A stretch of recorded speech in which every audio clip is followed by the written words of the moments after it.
What are your thoughts about abortion? I think that the women should have the right to choose what they do with their bodies. I have to second that 110%. I'm pro-abortion. People should have the choice if they're not ready. Would you both support abortion all the way up to the moment of birth? Oh yeah, I do, yes. I have nothing against it, and I think, it's a right and a choice for people to exercise it. I personally wouldn't do it, but I wouldn't restrict anyone. Pro-choice, for sure. In one word, can you describe your thoughts on what you saw? Disturbing.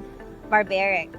Yeah. It's a form of just taking life and just throw it in the trash. That's too much for me. I have children. No, I don't think any kid, any baby, any infant, any fetus should go through that. No. That's not okay.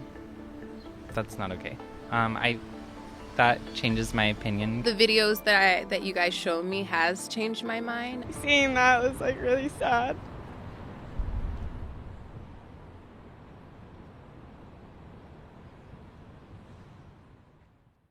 My name is Dr. Anthony Levatino. I'm a practicing obstetrician-gynecologist, and I've performed over 1,200 abortions. Today I'm going to describe a second trimester surgical abortion called dilatation and evacuation, or D&E. A D&E is performed between 13 and 24 weeks of pregnancy.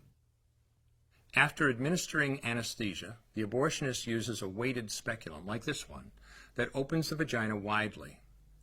Because second trimester babies are so large, this greater access facilitates a late-term abortion. Late-term abortion requires that the cervix be prepared 24 to 48 hours in advance with laminaria. Laminaria is a type of sterilized seaweed that absorbs water over 8 to 12 hours and swells to several times its original diameter. Once removed, metal dilators can be used to further open the cervix as needed. Once the cervix has been stretched open, the suction tube is placed inside.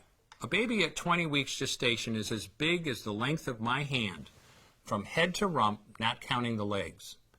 The suction machine is turned on, and pale yellow amniotic fluid surrounding the baby is suctioned out through the catheters. With babies this big, they don't fit through catheters this size. The baby's bones and skull are too strong to be torn apart by suction alone. This is a Sofer clamp. A Sofer clamp is made of stainless steel. It's about 13 inches long. The business end is about 2.5 inches long and 1/2 inch wide, and there are rows of sharp teeth. This is a grasping instrument. When it gets a hold of something, it does not let go. The abortionist uses this clamp to grasp an arm or leg. Once he has a firm grip, the abortionist pulls hard in order to tear the limb from the baby's body. One by one, the rest of the limbs are removed, along with the intestines, the spine, and the heart and lungs. Usually the most difficult part of the procedure is extracting the baby's head, which is about the size of a large plum at 20 weeks. The head is grasped and crushed. The abortionist knows he has crushed the skull when a white substance comes out of the cervix. This was the baby's brains. The abortionist then removes skull pieces.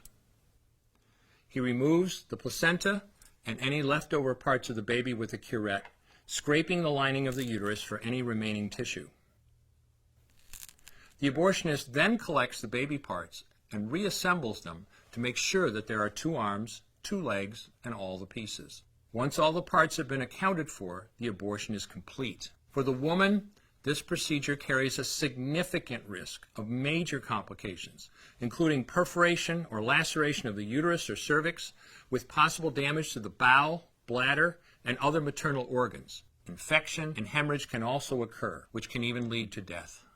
Future pregnancies are also at greater risk for loss or premature delivery due to abortion-related trauma and injury to the cervix. As I mentioned at the beginning, I'm Dr. Anthony Levatino, and in the early part of my career as an OBGYN, I performed over 1,200 abortions. One day, after completing one of those abortions, I looked at the remains of a preborn child whose life I had ended, and all I could see was someone's son or daughter. I came to realize that killing a baby at any stage of pregnancy for any reason is wrong. I want you to know today, no matter where you're at or what you've done, you can change. Make a decision today to protect the preborn. Thank you for your time.